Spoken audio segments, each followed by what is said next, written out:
A mother's breastfeeding experience changes drastically over time, starting from her child's birth throughout the months of her baby's life.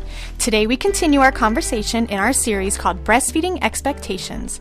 Over the next 12 months, we will follow 3 mothers along their breastfeeding journeys, learning how they cope with breastfeeding challenges and settle into a breastfeeding rhythm with their babies. This is the Boob Group, episode 19. Breast milk, it does a baby good. Silly daddy, boobs are for babies. I make milk. What's your superpower? If my breastfeeding offends you, put a blanket over your head. Dairy diva. Don't be lactose intolerant. Nursing nature's own breast enhancement. Meals on heels. Whoever said there's no use crying over spilled milk never had to pump. Breast milk. All others are inferior. Whatever your point of view, we're here to support your breastfeeding goals. We're the Boob Group, because mothers know breast. Welcome to the Boob Group, broadcasting from the Birth Education Center of San Diego. I'm your host, Robin Kaplan. I'm also a certified lactation consultant and owner of the San Diego Breastfeeding Center. At the Boob Group, we're your online support group for all things related to breastfeeding. Are you a Pinterest lover? Did you know that we tag all of our New Mommy Media shows on our Pinterest boards? We love tagging our favorite articles and photos, so stop by and enjoy. Also, if you happen to hear any clicking during this episode today, we actually have a fantastic photographer in our studio today. And so if you're interested in learning more about Katie, her website is San Diego Birth Photographer. And also, if you'd like to see some of our behind-the-scenes photos, check out our Facebook page. So now it's time for me to introduce our lovely new moms who will be following for now the next 10 months. Ladies, would you please introduce yourselves? Jennifer Oliver. I am 33. I'll be 34 on Tuesday. I work in arts education administration. I have 2 kids. Fiona is 2.5 and Bryson is 10 weeks. I'm Annie Hall and I am 36. I'm an architect and newly just gone back to work. We can talk about that later. We will be. I have one daughter. She's 3 months old. She's Eleanor, and that's it. Hi, I'm Cherry Christensen. I'm 31, and I work in consumer research, and I have one little girl. Her name is Callie, and she is 9 weeks old. And our babies are also in the studio today, so if you happen to hear any lip smacking or little squawking, they could be enjoying lunch or telling us that they want to have a little conversation or anything. Let's kick off today's episode with some unbelievable breastfeeding stories making headlines around the internet. All of these stories are posted on the Boob Group Pinterest board if you'd like to check them out. So the headline that I pulled today, speaking of mamas going back to work, the headline is Mom told not to pump at work because she might spray all over the office. No. Yeah, so apparently this woman named Kristen Joseph out of LA, she told CBS LA that she had a conversation with one of her managers at Hennessy's Tavern in which she requested privacy to pump, and she was told no. Her manager told her that he thought it was disgusting. He said he didn't want me to spray all over his office. I was just appalled at what he had to say, Joseph told the news outlet. So, ladies, for those of you who are back to work or almost going back to work, what do you think about this? Annie, I'm going to shoot it over to you since you did just go back to work. Well, I can just imagine my partners telling me that I would be spraying all over the office. Because actually you are pumping in their office. And hoping that it would happen to make fun of me. No, I think it's ridiculous. Obviously, the guy's an idiot. Can I say that? Of course. But, I mean, poor girl. You're already going through enough emotional transition to not be at home. And I think what I told you was that, Robin, it made me feel homesick. And it wasn't homesick that I needed to be with Ellie or that I needed to be home. It was just this feeling of being homesick She for agrees. myself. Yeah, she totally agrees. I think she's processing her lunch right now. So I can't imagine somebody telling me that I couldn't do it there and not having the support. It's just ridiculous. Yeah. How about you, Jen? I don't even know what to say. I mean, what do you do? I mean, you have to pump, and otherwise, I mean, that would be extremely painful and impossible for her to work. So if they want to maintain her in working condition, then she's going to have to pump. So she's supposed to go to the car. I don't know. Or I know, even right? worse, I just had an event that I was at. It was a work event, and there was no place to pump. And then, of course, I walk into the bathroom, and the only outlet is right where the sinks are. And it was a fundraising event, so I'm trying to promote our organization and talk to people that could possibly be funders. And I thought, well, that would be great. How about I plug in, pump right here, and look at people as they enter The restroom. and then when they see me later doing a presentation, I'll really impress them. So yeah, it sounds ridiculous, and it's so hard. It's so hard to pump at work and to find places to pump. And if you're someone who's constantly on site, moving from place to place, you're not in a nice office that you can sort of shape your space. It's really hard. I've had to pump in really odd places. I've had to arrive at schools and say, "Hey, I'm here to observe. I need to pump. Is there a place?" And and usually schools. I work mostly with elementary schools, but they're usually so great about, "Oh, I think there's an office in the back. We'll help you." But it's just it's really challenging. I feel really bad for her. Yeah, absolutely. What about you, Cherry? Was that the manager that said that to her? Yes. I hope he got fired. Well, apparently she's been in touch with the corporate office, and they are currently investigating the incident. I would hope so. I mean, I can't believe that.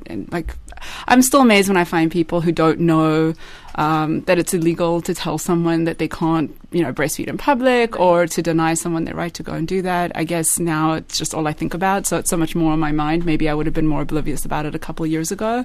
But I wonder if this guy's married and has children. Yeah, I Probably not. I don't know. I just find it really offensive that he would tell her, "That's disgusting. You can't do that," because I find his behavior disgusting. Absolutely. All right, ladies. Well, thanks for sharing your opinion, and we will be right back. All right, so we're back. Ladies, so what's new and exciting with your kiddos now that they are in their 3rd months? I was still trying to figure out what could be new and exciting. I'm still at home. He's 10 weeks now. He's starting to look like a baby. That's really new and exciting. He's sort of getting those chubby cheeks, and I grab his thighs because he's very gaseous, and so I like to grab his thighs, move him side to side, and then sort of push up and push against his abdomen to help him release. And they're just so full. His thighs are so full. I love it. As far as breastfeeding, we're kind of getting into a routine, and he's surprising me in the sense that he seems like he's very interested and naturally moves towards a routine. My first child was not in any routine, and she still is not in any routine, and she seems to always resist it. So he's kind of got a nice routine of feeding, and that's kind of nice to just know. And he's pretty dependable. Yeah, predictable. He's pretty predictable. Outside of that, it seems like his everything's kind of starting to find a rhythm. So I don't know if that's exciting, but it's good. It definitely seems like I'm moving towards having a baby and not a newborn. Oh, so, very cool. Yeah. How about you, Cherry? Gosh, I think the most exciting things for us, no particular order. Number one was this week, Kelly's 9 weeks, and she, on her 2-month birthday exactly, she just hit the 10-pound mark. So she was growing like crazy, and then she got to 9 pounds really quickly, and then she kind of just stalled there, and she was just hanging out at 9 pounds for probably a month or so. And so that was very exciting. And then the second thing that we're super thrilled about is that she's sleeping a lot longer now. Good. So, And what does that look like for you when you're saying sleeping longer? I think her longest stretch is probably about 5 to 6 hours now, which nice. I know some people have like babies sleeping through the night, but we were like up every 2 hours. So for me to be getting like a 6-hour stretch feels like 10 hours sometimes. But we're still co-sleeping, and I'm nursing her, doing a lot of side lying. And so I find that sometimes we'll get into bed and be in bed for 10 hours, and I may nurse her 2 or 3 times in the night, but I don't actually physically have to wake up. And I kind of learned that, we had this little routine where she'd wake up and we'd go change her diaper, and now we've just scratched that. And before she even fully wakes up, I just kind of put her on my breast, and she'll nurse, and she kind of, sometimes she doesn't even really wake up. And if she does, she goes right back to sleep. So that's pretty fantastic. And That's then great. The third thing is not that I'm getting my memory back, because I still don't know what's going on. And I'm like, what was the third thing? It was very clearly 3 things I was going to tell you. And I'm like, I don't even remember what the third thing was. She's gaining weight. She's sleeping more. Oh, I know what it is. And we're getting a lot more smiles. Not the kind of like gassy smiles, more like the reactive, like I'll make little faces at her and she kind of makes them back at me. And so it's kind of fun and exciting just to see her more interactive. It's kind of like what you were saying, Jen, about being more of a baby than a kind of sort of helpless newborn. So very exciting. Annie, how about you? Well, she's still eating. Currently. As she's currently eating. I think one of the really fun, exciting things is that now it's just starting to get fun as opposed to scary. And then enter in the factor of work. So we're juggling a whole new part of life that we've never experienced before as a couple. But she is smiling and starting to make her coo sounds and starting to kind of talk and have a personality. And that's really fun. And I think that with breastfeeding at 3 months, it's starting to sort of we're figuring each other out. She's figuring it out. My body is figuring it out. So it feels really good to be where we are right now. Cool. And kind of getting into that, too, about the breastfeeding. So I know that, Annie and Cherry, you both have been dealing with vasospasms and kind of painful breastfeeding or lingering after breastfeeding. And so has that started to resolve yet, Cherry? For me, it has. It definitely has. I didn't even realize that it had gotten better. I think part of me just kind of got used to the pain and got used to a lot of the things that were going on. It just kind of becomes normal and you just accept it. And then one day I realized, I was like, wow, wait, it's been a couple days since I've had any of those spasms. And I was trying to remember when the last time was, and I realized it had been over a week. Oh, wow. And so that's fantastic. And so it's a little bit hard to know why it kind of resolved itself, just because I kind of hit the ground running very aggressively. There were issues and I didn't want to let them linger. And so I kind of took a lot of the recommendations that you gave me, Robin, and we were doing magnesium supplements, vitamin B6. I got the giant wool breast pads to keep them warm. I cut out doing a lot of the things that other people had recommended to me. That weren't helping. We've been going for acupuncture twice. I say we because Kelly comes with to every acupuncture appointment. Bless you, sweetheart. So I've been going twice a week for the acupuncture. I just started kind of easing that off to about once a week, and then taking a lovely, smelly concoction of Chinese herbs that. And so it's hard to know what's really working and what's not working when you're doing so many things. But I just figure I don't really care. It is working. Something's working. Yeah. I don't think it's the herbs that they gave me, just because I started noticing improvement before I started taking those. But then since I've taken those, I haven't really gotten any, and I feel like I have a lot more energy. And I know he put some special voodoo new mom stuff in there just to kind of help with that. So it's very, very exciting. And I'm still suffering with the Raynaud's a little bit, but it's not as painful. So that's wonderful. Yeah, that's great. Annie, is now an okay time to ask you about yours? Because I know you had mentioned that you were feeling that yours was getting a lot better as well. It has, and the same thing. I noticed it after a couple of days. Hang on. That I realized I wasn't feeling pain. Yeah. Wait. Yeah, we'll come back to you. Because Ellie would like your full attention, I would take her, please. but I don't think maybe I could help at this moment. Well, Jen, and on to you. I mean, you had mentioned last time that Bryson was getting really colicky, and you guys were kind of in the thick of it at that point. Has it gotten better? Yeah, his Bryson's colic has gotten better. The nice thing about it is that I don't know if this is nice, but my daughter was colic as well. So so I did have that experience, and so it didn't feel as it was a really good one. Good job, Miss Ellie. Burp. So my daughter was colic as well, so it didn't feel as scary when Bryson was colic. I also sort of already was informed about what a modified diet would look like. So my diet is still modified. I find that if I cheat a little bit and try and add a little bit more dairy into my diet, I see it. I see it in his face. Significant. So it definitely seems to be making a difference. And the nice thing about it is that with my daughter, I felt like there was several months before I really figured it out. And with him, he's already 10 weeks. And I would say really it was about week 5 or 6 that I really felt like I had it under control. And now I see that he's such a pleasant baby, which is so nice, because when they're screaming all the time, you don't know. And the whole time you're just wondering, I don't know what their personality is. Is this going to be a pleasant baby, or is this going to be my experience the whole time? And I can't see her personality, or I can't see his personality because he's just screaming all the time. So I really feel like I get a chance to see his personality, and he's pretty mellow. And for me, my daughter is not mellow. So this is so exciting. Well, this is such a transformation too, because when we first started talking with you, you were like, you had such a hard time the first time. Like, don't you get a break? Yeah. And that's so cool that even 10 weeks into it, you're already seeing that this is going to be an easier baby. I think so. And I'm sure part of it has to do with having a second baby. You're just not, I don't feel as stressed as I felt with the first. From everything, from her, crying to feeding to sleeping, I just feel it's much easier this time.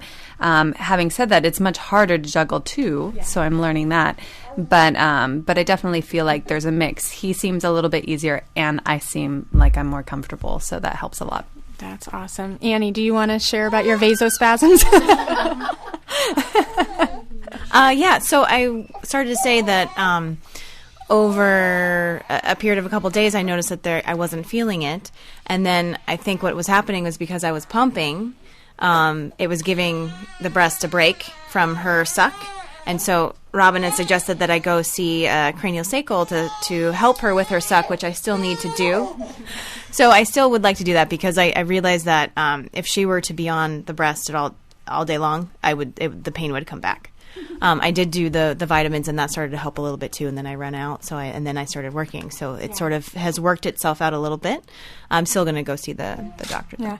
Well, and you had mentioned as well to me privately, but just because it's on the same topic, that you found that your production was actually kind of normalizing, where both of them were kind of equalizing out. Yes. And so I'm wondering if, because that kind of oversupply, that was so cute, Ellie's laughing, kind of oversupply on that one side, now that it's kind of equalized and maybe not as forceful, maybe she's not biting down as much. Right. So I've balanced to 2 ounces on both sides, or at least this side has caught up. She's not constricting, and so I've eliminated that one problem, or she's eliminated that one problem, and then so the vasospasm is not as painful, I guess, and I'm not noticing it as much. So, awesome. So yeah, it's working itself out. You come from being afraid and being in pain and not knowing, and it's only been 3 months. I mean, it feels like it's been forever. It feels like it's been forever, and I thought that this was the way it was going to feel for the whole time. Yeah, and I people had that say feeling once in a that while, it's never going to go away. Yeah,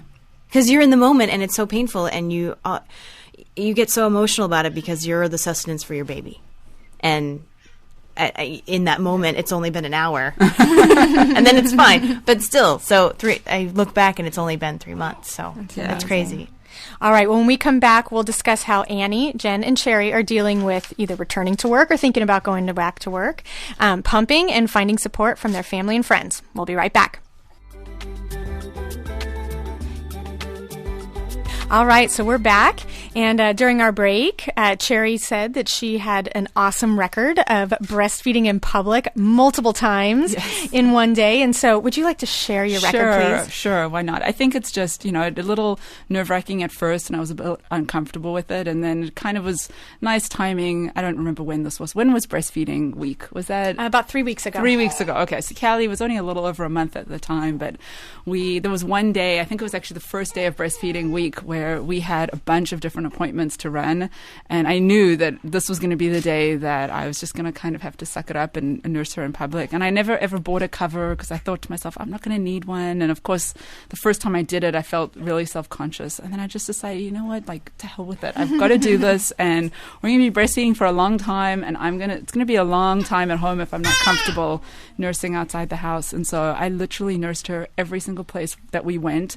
And then it kind of became this thing that I wanted to try and see how many different places I could nurse her in one day. And so we got her birth certificate. And so we started off at the Office of Vital Records. Nice.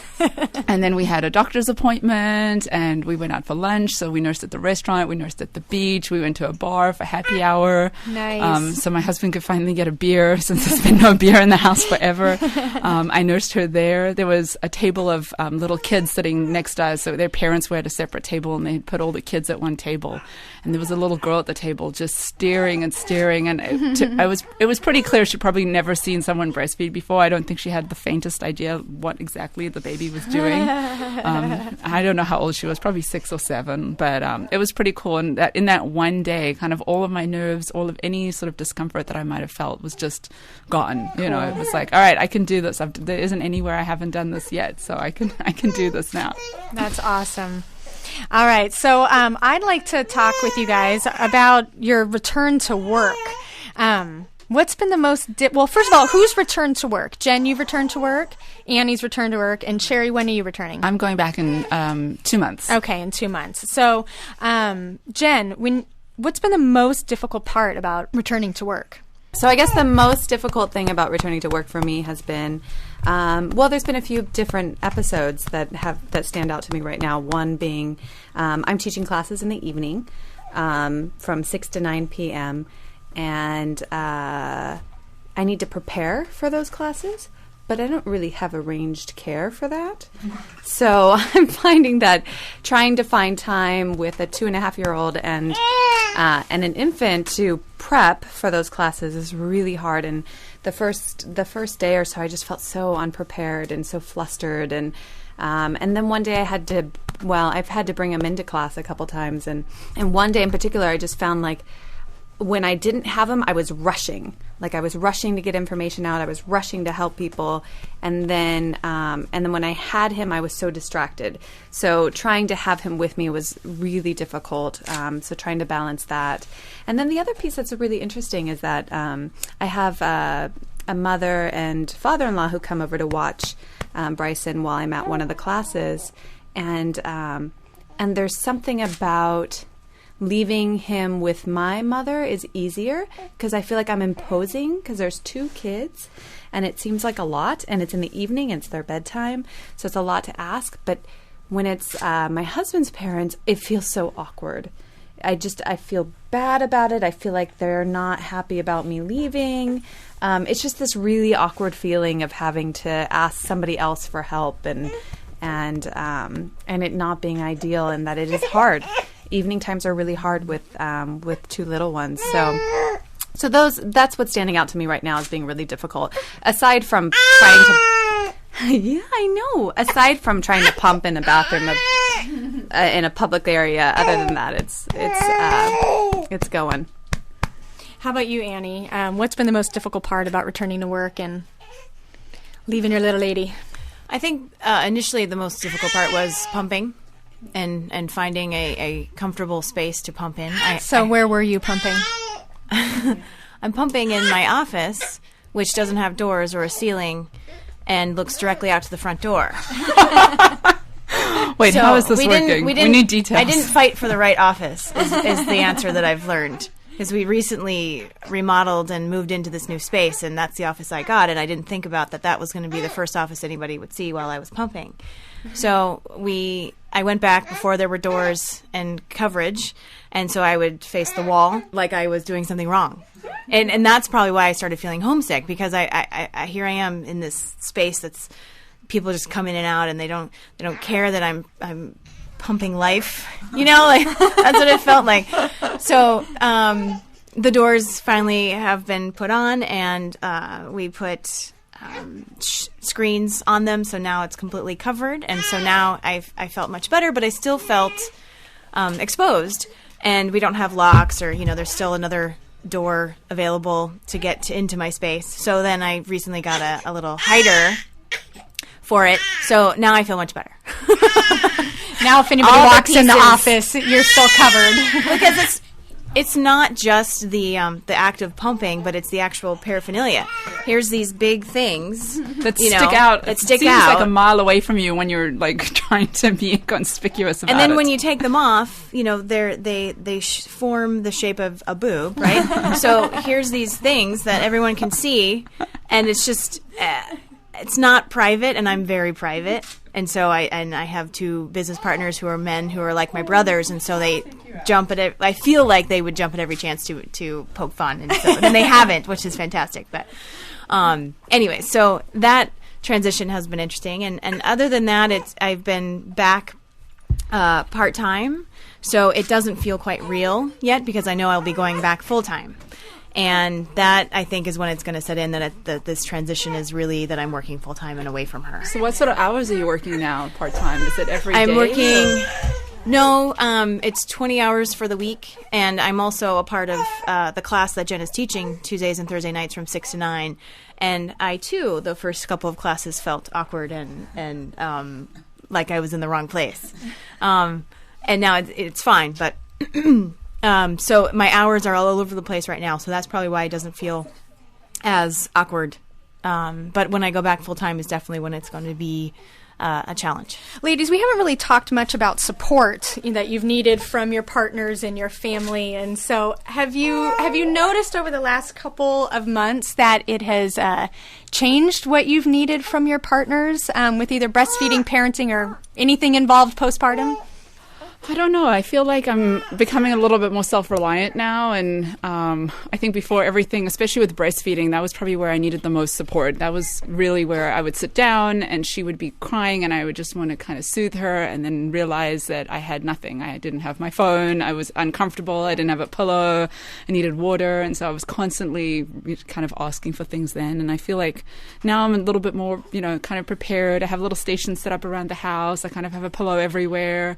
If I don't have a pillow, I'm kind of more used to it, and I figured out positions that I can kind of nurse in a bit more comfortably. So, and I just feel just in general, kind of, being 9 weeks postpartum, I just feel a lot more energy, and I'm up and about a lot more. I can make myself something to eat. I can make myself something to drink. So, definitely still relying on my husband a lot, but it's nice to not have to rely on him and to be able to do things for myself too. How about you, Jen? I think everything is still sort of similar to what it was a little while ago, which is that my husband is really in charge of entertaining the 2.5-year-old when he's home. So he works full time and he doesn't get home till after 6:37. And in which case I find that I really want to check out at 6:30 and 7, and I want to hand the baby, and the 2.5-year-old is in over there, go entertain her, and I'm going to go to the bathroom for a long time to do I don't know what. So I use the laundry as that excuse. I have to go do the laundry. I'm down in the garage for like 30 minutes. Right. Right. I hate the laundry. I just need to go to the bathroom. That was a long bathroom visit. Yeah. So it's, I definitely find that I need that, and I'm thankful to have that. I'm also really thankful, too, because he comes home at lunch sometimes, and I'm able to kind of have help during that time. Other than that, I think I'm really dependent on my 2.5-year-old, actually. She's doing a really, really good job, but she needs to ignore him when he's screaming, and then she needs to be able to entertain herself when I have to feed him, and she needs to be able to accept the fact that sometimes I can't rush over and help her when she needs help. So she's doing a really phenomenal job, even though she's 2.5 and is really being 2.5. And throwing many temper tantrums a day, but I'm really proud of her. I think this is so hard, and she's become my partner at home. She's not extremely helpful in trying to help me with Bryson. In fact, usually I run in and find her sort of removing the blanket when he's trying to sleep, or touching his head, or something like that. And I always have to remind myself, don't ever leave her if you don't know where she is. He's fine because he's sleeping, but she, on the other hand. So that's probably the hard part about that. But I think more than anything, I'm thankful that I'm finding a rhythm and that it's working out. And Annie, how about you? What have you noticed? Has your need for Jessie support been different over this past month compared to when Ellie was first born? Something that we touched on in the very beginning is Cherry said that you gave the assignment to your husband that while you were feeding her, he was feeding you. Yeah. And I remember saying, oh, that's a good idea. And I didn't realize until Jesse went to work. He was out of work for, he was going to school but didn't start working for another month and a half. I didn't realize how much he was supporting me until he went back to work. And how natural it was for us to just hang out and be with her and him to go do something or for me to go do something because I would just hand her off. And so that support that I had the whole time, I didn't realize I had. And then now that we're in the 3-month mark and heading back to work, I'm transitioning emotionally into a different space. And I've never been here. And we recently had a conversation about some of the things that I've been feeling. And I didn't realize I was starting to have that conversation with him. And then he said, well, I've never done this before. Mm-hmm. And I went, oh yeah, okay. We've never done this before. And I needed that check-in. And because he won't just offer that information up unless I didn't realize we were having a check-in and I needed that. So he's definitely been very supportive, and I don't realize how much he has been. So it's good. All right. Well, ladies, thank you so much for sharing your experiences with breastfeeding your babies and just parenting your babies during their first month of life. I just love the advice you're able to share every month, and I only wish we had more than 30 minutes because I always feel like we're rushing to finish catching up, but I really look forward to continuing our conversation in the next few months. Before we wrap things up today, here's Denise Altman with some nursing basics for the new mom. Hey there, Boob Group. My name is Denise Altman, and I am a private practice IDCLC, otherwise known as a registered lactation consultant. Private practice means I have my own business, and I specialize in prenatal education and breastfeeding support. This session is about prenatal prep to breastfeeding, something I definitely have an opinion about. Have you thought about taking a breastfeeding class? Perhaps you've been reading books or checking websites all over the internet, talking to your friends, that sort of thing. However, a good breastfeeding class is a great way to prepare you for getting started. However, this is also something that you want to explore before actually signing up. A breastfeeding class may be held in a hospital or birth center, but it also may be offered through doulas, lactation consultants, even some maternity or baby stores. When considering a class, the first thing you need to do is find out about the content. What are they teaching? If you're going to take this class, you already get that there are advantages and benefits to breastfeeding. Why waste your time sitting in a room hearing more about that? It's interesting, but it may not necessarily get you off to the best start. What you really need are the nuts and bolts, the how-tos, how to know the baby's getting enough, how to get started, what normal newborn behaviors are, along with other things that you need to learn, such as where to find help, where to find your resources, both in and out of the hospital or birth center. In order to identify this information, it's a good idea to talk to the class instructor themselves, find out where they're coming from, what their practice background is. If the person teaching the class is someone who just handles pump rentals and sales and really doesn't work with nursing mothers, this may not be the ideal choice for you. You may want a class instead that's taught by a registered lactation consultant or other birth advocate. Don't discount La Leche League meetings. This is a great place to learn about the basics of breastfeeding as well as see what normal breastfeeding looks like. I hope that the information in this section can get you started on exploring your options. For additional tips on choosing a breastfeeding class, please visit my website at feedyourbaby.com and keep listening to the Boob Group.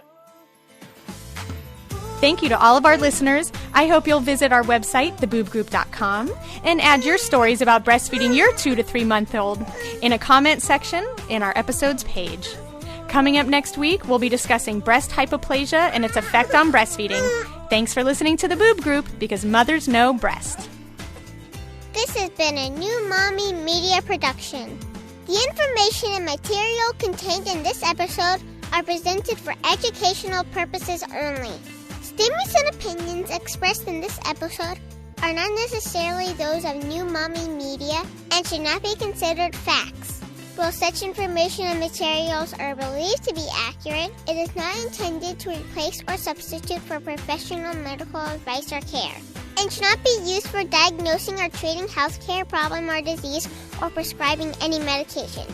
If you have questions or concerns regarding your physical or mental health or the health of your baby, please seek assistance from a qualified healthcare provider.